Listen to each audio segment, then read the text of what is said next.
Bharatiya Janata party Shimla corporation के चुनाव में अपने कामकाज को लेकर जा रही है। तो विगत 5 वर्षों में भारतीय जनता पार्टी की सरकार के समय जो स्मार्ट सिटी का काम हुआ है, आप देखिए शिमला में पिछले 5 वर्षों में बदलाव देखने को मिला। सड़कों का चौड़ीकरण हुआ, सुरंग बनाने का काम भी हुआ, पानी की समस्या से मुक्ति दिलाने के लिए 1800 करोड़ रुपए का प्रावधान उसमें किया गया, 6500 करोड़ रुपए शिमला और धर्मशाला की स्मार्ट सिटी के लिए लाया गया।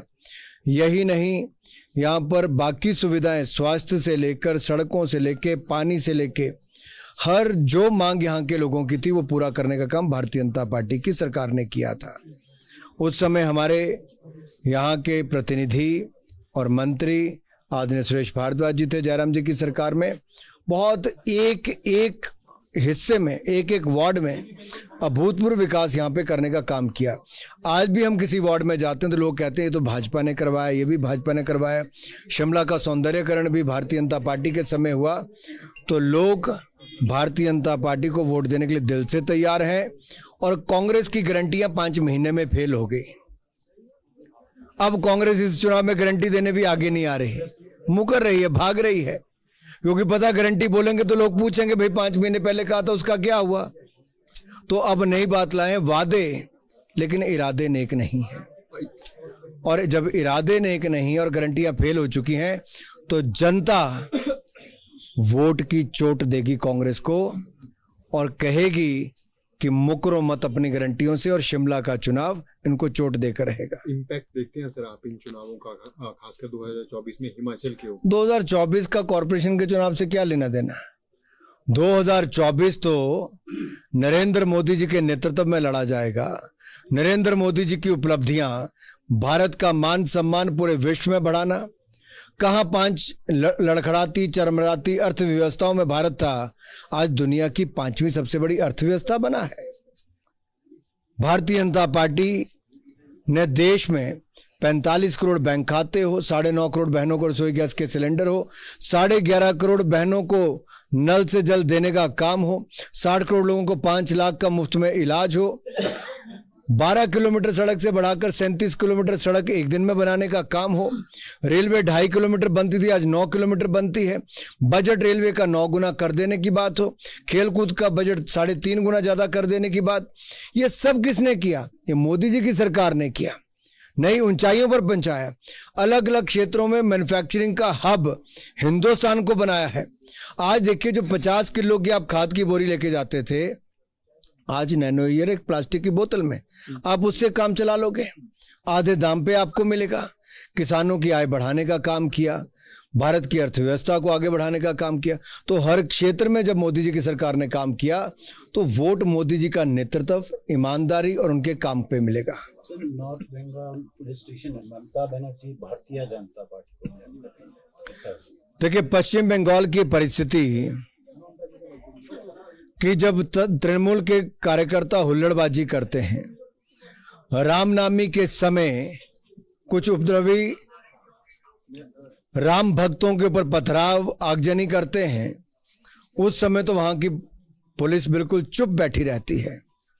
लेकिन एक मासूम बच्ची के बलात्कार और हत्या पर जो भारतीय जनता पार्टी के कार्यकर्ता और आम जनता विरोध करने उतरती है या फिर उसके न्याय की मांग करती है, तो गोलियां चलाने का काम होता है।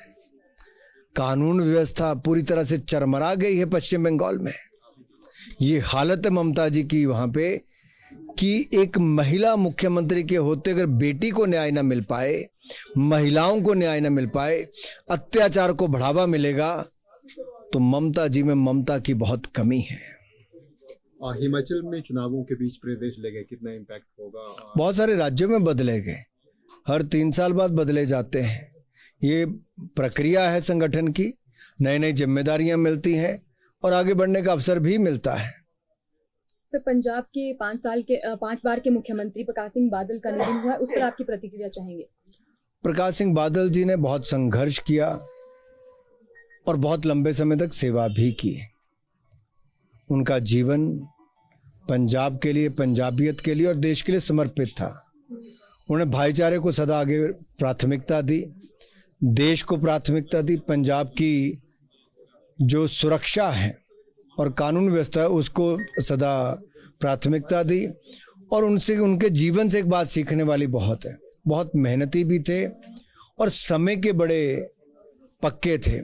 अगर 9 बजे कार्यक्रम है तो 9 बजे ही पहुंचते थे, 11 बजे कार्यक्रम तो 11 बजे ही पहुंचते थे, कभी किसी को इंतजार नहीं कराते। इनसे बहुत कुछ सीखने वाली बातें हैं। कॉन्फ्लिक्ट मैदान से जिस तरह से भारतीयों को इवैक्यूएट किया गया है, भारत माता की जय, नरेंद्र मोदी जिंदाबाद, इस तरह के स्लोगन्स लगे हैं वंस दे अराइव्ड इंडिया, कितना सिग्निफिकेंट? देखिए, एक के बाद कई ऐसी घटनाएं दुनिया भर में हुई जहां भारतीय फंस गए, उनकी जान पर बनाई।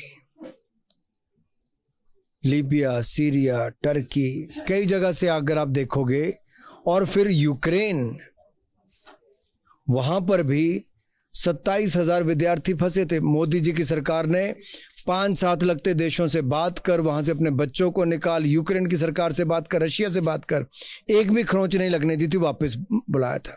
अफगानिस्तान, नेपाल में संकट आए तब वहां से वैसे ही सुरक्षित लाए। और अब सूडान की स्थिति तो और भी गंभीर थी, लेकिन मोदी जी ने प्रण लिया था कि वहां से एक एक भारतीय को सुरक्षित निकाल कर लाएंगे। ऑपरेशन कावेरी सफल हो, उस दिशा में हम लगातार काम कर रहे हैं और हम चाहते हैं कि एक एक भारतीय वहां से सुरक्षित निकल कर आए। विदेश मंत्री जी स्वयं इस पर नजर रखें, सब पहलुओं पर बातचीत कर रहे हैं। और प्रधानमंत्री जी ने स्वयं एक बड़ी बैठक करके कहा था कि सभी भारतीयों को सुरक्षित निकालने के लिए पूरे प्रबंध किए जाए। आखिरी सवाल, दांतेवाड़ा में जो नक्सल एक्टिविटी में बघेल जी का बयान आया, वो कह रहे हैं कि थ्रेट को इग्नोर किया गया, एसओपीज वर नॉट फॉलोड।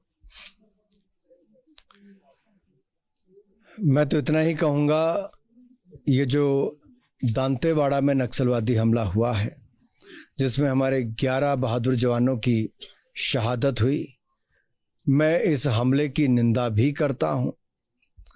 और नक्सलवाद के खिलाफ लगातार मुहिम चलनी चाहिए, जड़ से ख़त्म करना चाहिए, इसके लिए हमारी सरकार प्रयासरत है। लेकिन दुर्भाग्य ये है कि छत्तीसगढ़ के मुख्यमंत्री इस पर भी राजनीति करते हैं। जब ये हुआ तब भी वो प्रियंका जी की कलाओं को ज़्यादा दिखाने का प्रयास कर रहे थे, ना कि इस हमले को चलते कुछ कार्रवाई करने के लिए। क्या कांग्रेस गांधी परिवार के स्तुतिगान में इतना डूब चुकी है कि 11 बहादुर शहीदों को भूलकर एक परिवार के ही चक्कर में खो जाए?